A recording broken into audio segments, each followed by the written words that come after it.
everyone, welcome back to the cottage. If you're new here, I'm Cheyenne with the Rosevine Cottage Girls, and today we wanted to bring you along as we try to grow another variety of mushroom. In the last video we were growing the ones in our compost in our greenhouse. This week we are going to be working on our buckets of oyster mushrooms. This is a golden oyster mushroom from Field and Forest, but we're going to walk you through the whole process to get started. Come along and we'll get started.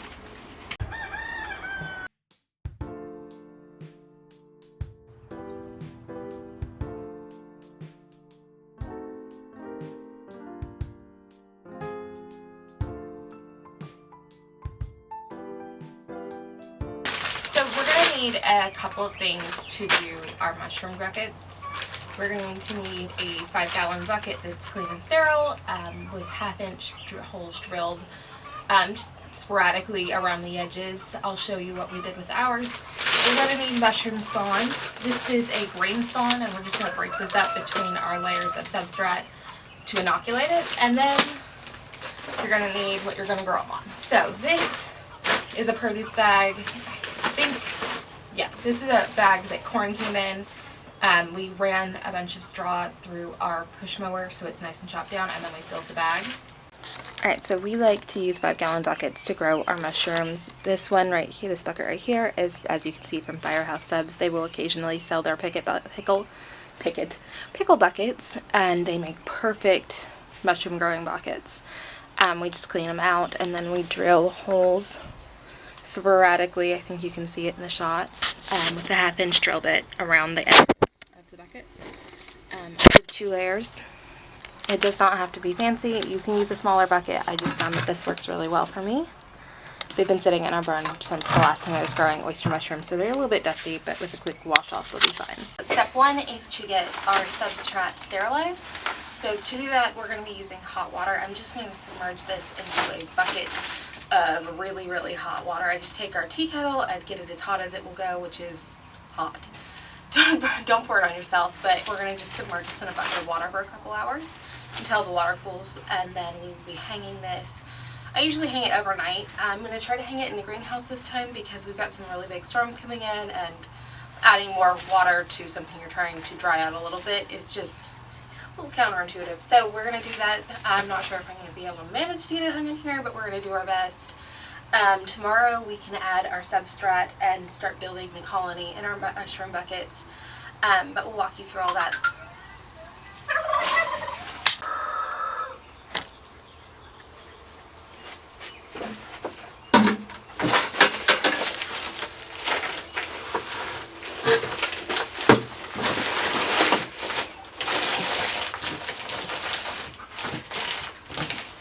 Alright, that will fit just like that. And then we'll add our hot water. Some more water until this whole thing is covered. And then I may need to add something to weigh it down. Sometimes it floats, sometimes it's fine. But we're just going to keep doing what we were doing.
Alright, so it's the next day. We've soaked and sterilized our straw, and I pulled it out this morning and let it drain.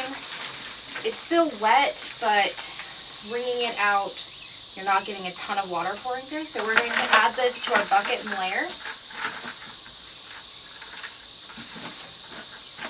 And then we are going to open our spawn.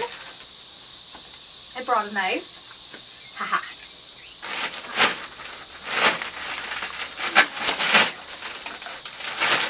And we're just going to crumble this up.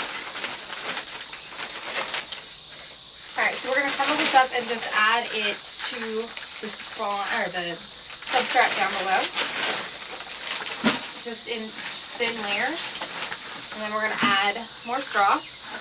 Tamp it down nice and good. And do the same thing until we've filled up our bucket. I've got a wasp in here.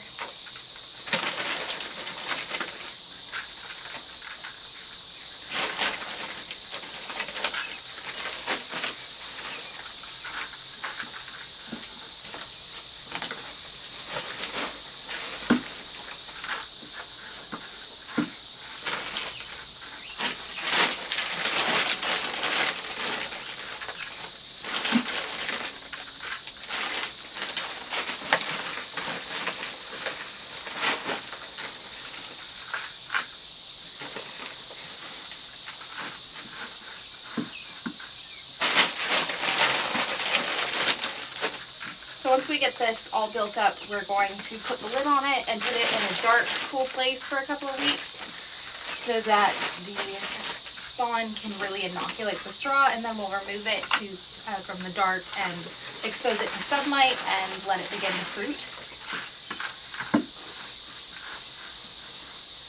It's important to keep this in a moist spot through the whole process.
I'm going to put the lid back on this, and then we're going to put it in a nice cool dark spot and just leave it alone.